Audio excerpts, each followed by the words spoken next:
Selanjutnya yang kedua itu ada mendapatkan dukungan kebijakan.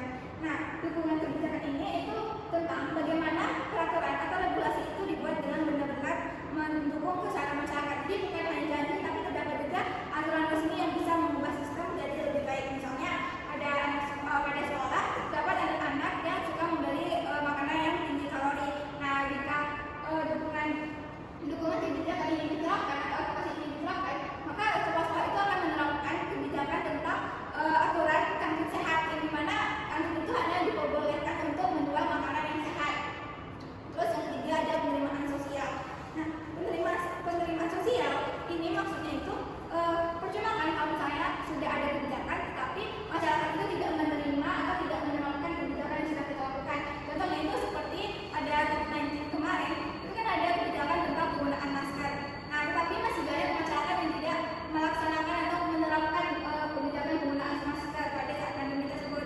Nah, tapi setelah diedukasi, setelah kampanye dari pemerintah, maka masyarakat itu menerapkan penggunaan masker, maka penerimaan sosial di tujuan advokasi ini sudah tercapai. Terus yang keempat itu mendapatkan dukungan sistem. Nah, dukungan sistem ini maksudnya bagaimana? Maksudnya jika kebijakan itu sudah dibuat dan bisa berjalan dengan baik, ini bagaimana cara kita itu supaya kebijakan itu bisa berjalan dengan baik, terus tetap berkelanjutan.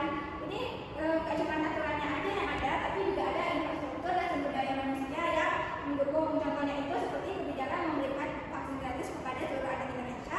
Tapi kita juga memerlukan sumber dayanya, infrastrukturnya, supaya kebijakan itu dapat berjalan dengan lebih maksimal. Mungkin sekian dari saya. Materi selanjutnya akan dilanjutkan oleh rekan saya. Terima kasih. Izin Bapak dan teman-teman semua, perkenalkan nama saya Naila Armawati, biasa dipanggil Naila dengan angka BP 2012. Nah, di sini saya akan melanjutkan materi tentang pelaku advokasi dan sasaran advokasi. Yang pertama adalah pelaku advokasi. Pelaku advokasi bisa kita sebut dengan advokator. Advokator merupakan orang yang melakukan advokasi tersebut. Yang pelaku advokasi yang pertama adalah pakar dan pejabat yang berwenang.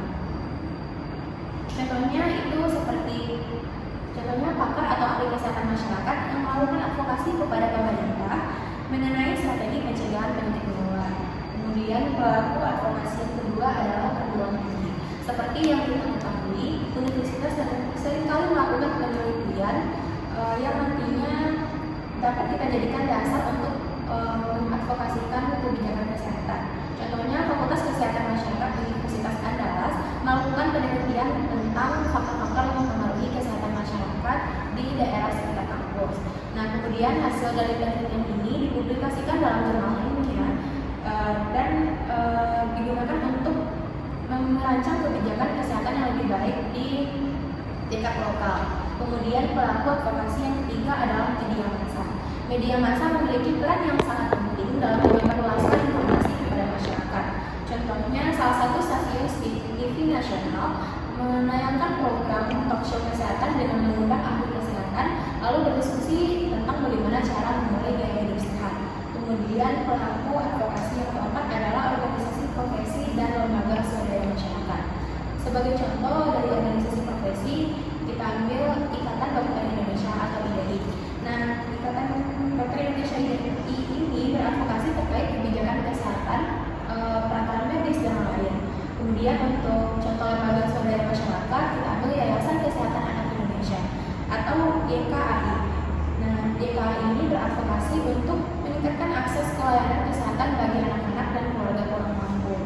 Kemudian pelaku advokasi yang terakhir adalah tokoh publik.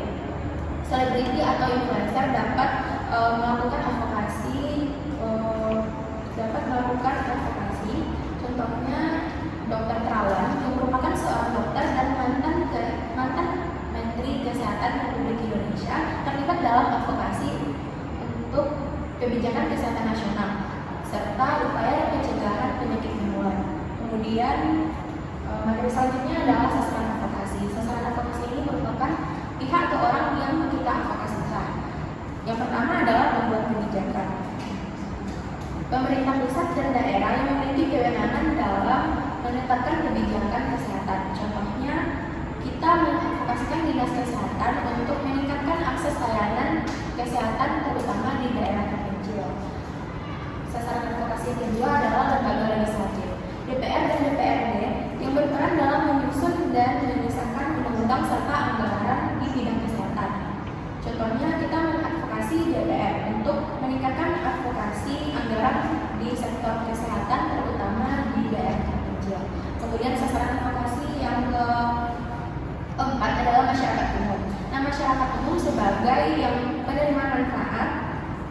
sebagai penerima manfaat dari kebijakan nasional, dari kebijakan kesehatan, masyarakat perlu diberi pemahaman agar mendukung dan dapat menerapkan kebijakan kesehatan yang telah dilakukan. Contohnya kita dapat mengadvokasi atau mendorong masyarakat untuk memanfaatkan pelayanan kesehatan di daerah sekitar mereka dengan sebaik-baiknya. Nah, kemudian sasaran advokasi yang terakhir adalah media massa. Media massa berperan penting dalam menyebarluaskan informasi dan meningkatkan dukungan publik di kebijakan kesehatan. Contohnya, kita mendorong media massa seperti stasiun TV untuk menayangkan program kesehatan yang mengenai edukasi masyarakat akan pentingnya pola hidup sehat, berolahraga, dan lainnya. Baik, sekian materi dari saya. Terima kasih. Izin Bapak dan teman-teman, saya Izin Latifah dengan BP 33-nya izin melanjutkan presentasi yaitu definisi bina swasana, di mana bina swasana adalah usaha menciptakan opini atau lingkungan sosial yang mendorong seseorang untuk melakukan sesuatu perilaku yang sudah diperkenalkan. Orang itu kan lebih mudah mengubah kebiasaan jika lingkungannya juga mendukung perubahan tersebut. Yaitu bina swasana ada pendekatannya. Yang pertama ada bina swasana individu, di mana dilakukan kepada individu. Kita melakukan bina swasana kepada individu tokoh masyarakat, di mana dengan pendekatan ini diharapkan tokoh masyarakat dapat menyebarkan opini positif tentang terhadap perilaku yang sedang diperkenalkan dan dapat diupayakan tokoh masyarakat ini dapat menjadi kader dan menyebar kepada informasi guna menciptakan lingkungan suasana yang sebagai perubahan perilaku. Nah, contohnya kita melakukan pendekatan kepada tokoh masyarakat. Kita melakukan pendekatan kepada ini untuk memberikan pemahaman tentang misalnya manfaat imunisasi. Nah, itu tokoh masyarakat yang telah diberikan edukasi tentang imunisasi ini, kemudian mengajak warganya kepada ibu-ibu untuk membawa anak mereka ke posyandu untuk imunisasi. Nah, itu tokoh masyarakat ini yang mendapatkan pesan positif tentang imunisasi dengan mengumpulkan warganya di balai desa dan menyampaikan informasi penting tentang imunisasi. Nah, itu tokoh masyarakat yang sudah berimunisasi ini dapat berperan sebagai kader kesehatan yang membantu menyebarkan informasi dan menangkap orang terkait imunisasi. Selanjutnya ada bina swasana kelompok, di mana dilakukan oleh kelompok-kelompok dan masyarakat seperti RT, RW, majelis remaja dan lain-lain. Nah, misalnya saya ambil contoh situasinya, Kementerian Kesehatan ingin mendorong siswanya agar terbiasa mencuci tangan sebelum makan dan setelah bermain untuk mencegah penyakit. Nah, tesnya di sini berarti kan kita ambilnya di lingkungan sekolah, di mana kita melibatkan guru dan OSIS sebagai mengubah perilaku. Nah, di mana guru itu kita beri pelatihan tentang manfaat mencuci tangan dan cara mengajar kebiasaan ini kepada siswa dengan cara yang menarik. Nah, nanti guru ini tuh juga memberikan contoh dengan selalu mencuci tangan sebelum makan atau setelah beraktivitas. Nah, habis itu menjadikan OSIS sebagai pelopor perubahannya, di mana OSIS itu diminta memimpin dengan selalu mencuci tangan sebelum makan dan bermain. OSIS mengajak teman-teman dengan cara mengajar mencuci tangan dengan cara menyekat. Habis itu saya bisa menjelaskan, kita cuci tangan dulu ini sambil bercerita, bernyanyi. Nah, habis itu nanti OSIS itu membuat program dengan memilih beberapa siswa untuk menjadi duta cuci tangan. Habis itu dengan duta ini nanti tuh kita duta ini tuh bikin kayak lomba untuk setiap kelasnya, di mana siswa paling rajin cuci tangan untuk membuat kegiatan ini lebih menarik. Yang ketiga ada bina swasana publik, dilakukan oleh masyarakat umum melalui lembaga kemitraan yang memanfaatkan media komunikasi seperti radio, televisi, koran, dan lain-lain. Nah, di mana kita ada situasi Kementerian Kesehatan bekerjasama dengan media massa untuk meningkatkan kesadaran partisipasi masyarakat dalam program imunisasi nasional guna mencegah penyakit menular seperti campak dan polio. Di mana melakukan kemitraan dengan media massa, di mana stasiun televisi nasional menayangkan iklan kesehatan masyarakat tentang pentingnya imunisasi, menentukan di mana di situ ada menentukan pejabat, dokter, pejabat serta artis yang telah mengimunisasi anaknya. Melakukan kampanye digital melalui media sosial, di mana Kementerian Kesehatan bekerjasama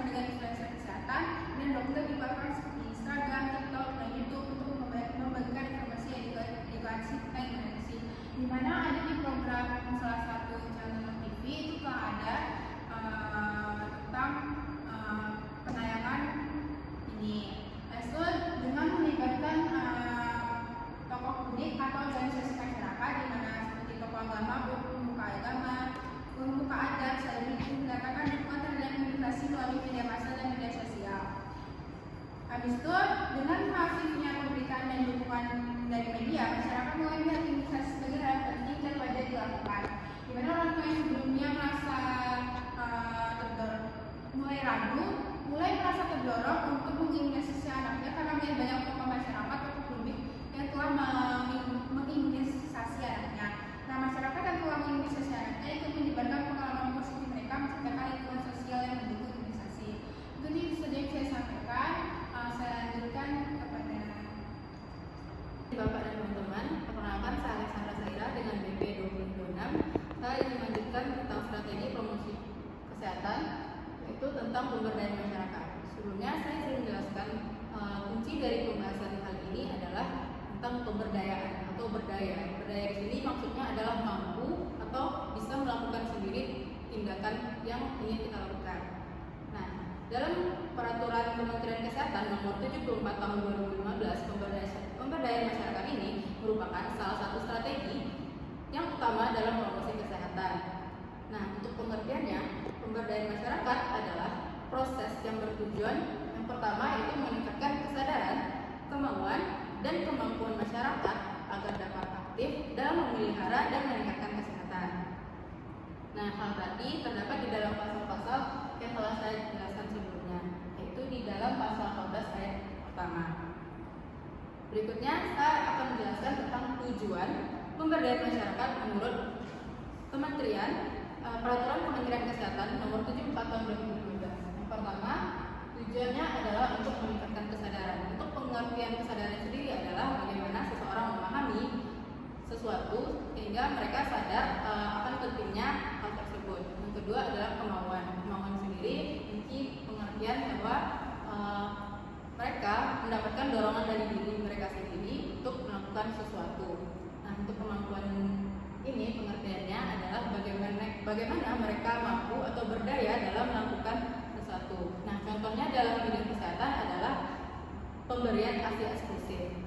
Nah, untuk poin pertama yang kesadaran ini kita dapat berikan contoh pada satu forum yang berisikan ibu-ibu komplek yang sedang menyusui anak-anaknya. Nah, pada saat itu kita sebagai promosi kesehatan memberikan edukasi tentang pentingnya ASI eksklusif tadi. Nah, kita berikanlah contohnya apa sih manfaat ASI eksklusif ini? Yang pertama, itu lebih bernutrisi daripada susu formula, seperti itu. Nah, lanjut ke kemauan. Dari kesadaran tadi, setelah kita berikan edukasi kepada ibu-ibu tadi, lalu mereka sadar dan paham akan pentingnya ASI eksklusif tadi, mereka menjadi mau untuk memberikan ASI eksklusifnya kepada anak-anaknya.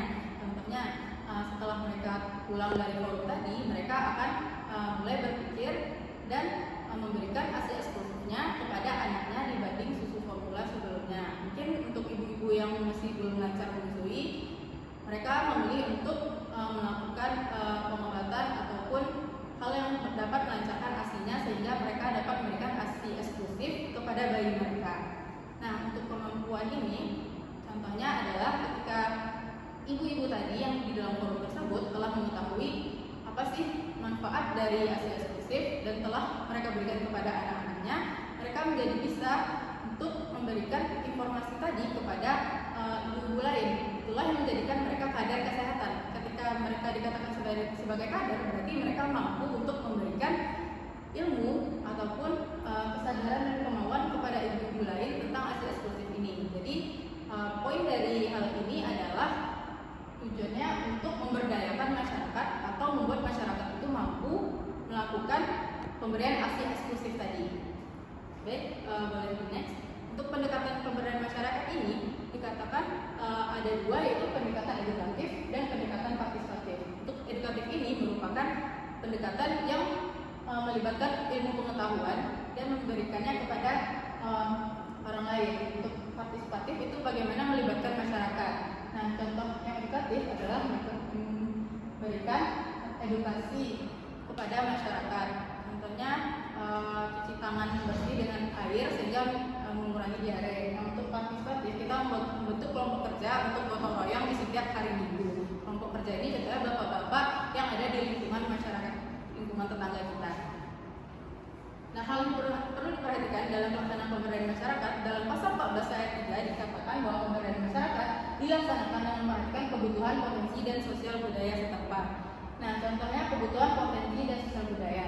Dalam penyuluhan tentang penggunaan pestisida di daerah pedesaan yang mayoritas petani, yang poin pertama kebutuhan adalah dalam desa yang penuh mayoritas petani ini, hal yang dibutuhkan mereka adalah ilmu tentang pestisida.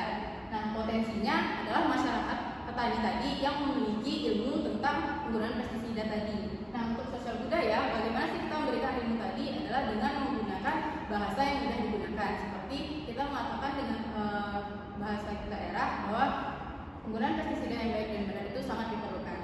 Baik, sekian dari saya serahkan kepada rekan saya. Terima kasih. Baik, izin kepada teman-teman, saya Risha Surani dengan NIM 2411212036 akan melanjutkan presentasi dari rekan saya, yaitu tentang strategi promosi kesehatan yang selanjutnya yaitu adalah kemitraan, di mana kemitraan ini terdapat dalam Permenkes nomor 74 tahun 2015 dalam pasal 16, di mana kemitraan sendiri adalah suatu bentuk kerjasama antara dua pihak atau lebih yang didasarkan pada kesetaraan, kepercayaan, dan saling menguntungkan untuk mencapai tujuan bersama. Nah, dan kemitraan ini dapat dicontohkan dalam kasus yang dapat dilihat pada layar, yaitu di sebuah kecamatan di Kota Padang, pemerintah daerah setempat menjalin kemitraan dengan rumah sakit, organisasi masyarakat, dan media lokal untuk menurunkan angka merokok di kalangan remaja. Nah, pemerintah membuat dan mendukung kebijakan kawasan tanpa rokok.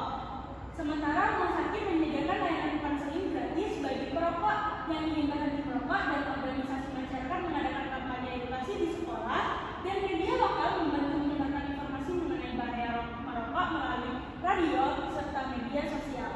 Nah, kemitraan ini memiliki 3 prinsip.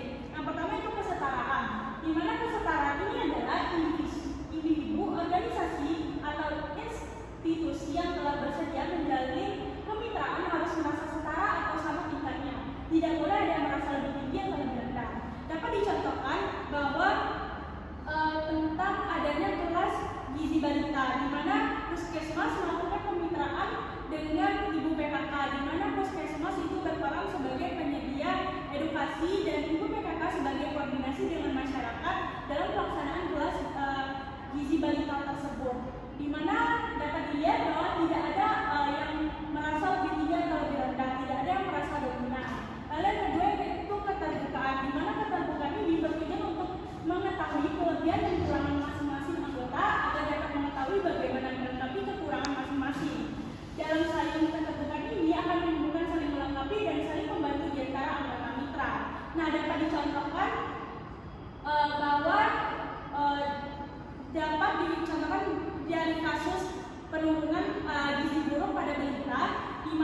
rutin melaksanakan edukasinya, perusahaan makanan lokal tetap menyediakan makanan bergizi dengan harga terjangkau dan pemuda desa secara konsisten membantu pendistribusian makanan bergizi tadi kepada ibu-ibu yang memiliki balita yang kekurangan gizi. Nah, yang terakhir yaitu tercapainya upaya kesehatan yang efektif dan efisien. Berkat kolaborasi ini, kasus kekurangan gizi pada balita di desa tersebut dapat berkurang secara signifikan. Masyarakat lebih mudah mengakses makanan bergizi dan edukasi gizi menjadi lebih luas. Anak-anak memiliki lingkungan yang lebih sehat untuk tumbuh kembang mereka, dan program ini terbukti efektif dengan memanfaatkan sumber daya yang ada secara optimal. Selanjutnya kita masuk ke langkah-langkah kemitraan. Yang pertama itu penjajakan. Penjajakan ini yaitu proses mengidentifikasi calon mitra yang berpotensial untuk diajak bermitra dalam rangka pemecahan masalah kesehatan yang dihadapi bersama.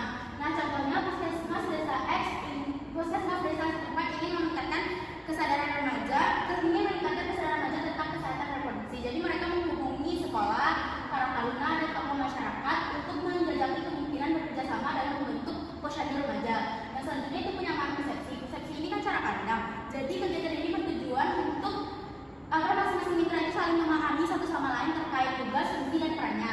Nah, contohnya itu semua pihak yang sepakat untuk bermitra tadi berdiskusi dan sepakat bahwa posyandu remaja ini akan menjadi wadah yang tepat untuk edukasi terkait kesehatan reproduksi, gizi, dan kesehatan mental bagi remaja desa. Dan juga mereka memastikan bahwa program ini sesuai dengan kebutuhan dan budaya setempat. Yang selanjutnya itu pengaturan peran. Tentunya peran dari masing-masing mitra ini berbeda. Untuk itu perlunya disepakati masing-masing peran tersebut oleh masing-masing mitranya.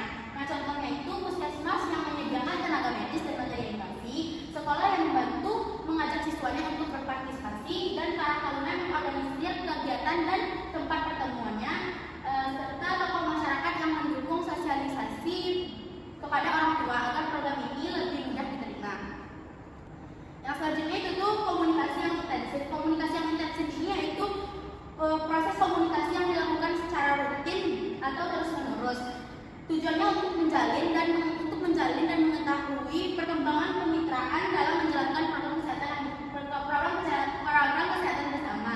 Contohnya, semua pihak terus berkoordinasi melalui rapat rutin untuk memastikan persiapan berjalan lancar serta dapat mengatasi kendala yang muncul sebelum kegiatan dimulai. Jadi, ketika hari-hari kegiatan jika ada kendala itu tidak kagok lagi menghadapinya. Nah, selanjutnya itu pelaksanaan kegiatan yaitu proses menjalankan rencana atau program yang telah dirancang. Contohnya itu posyandu remaja yang mulai berjalan setiap bulannya dengan layanan cek kesehatan gratis, penyuluhan tentang gizi, serta sesi diskusi interaktif tentang kesehatan reproduksi yang dipandu oleh tenaga medis dan relawan. Nah, yang terakhir itu pemantauan dan penilaian.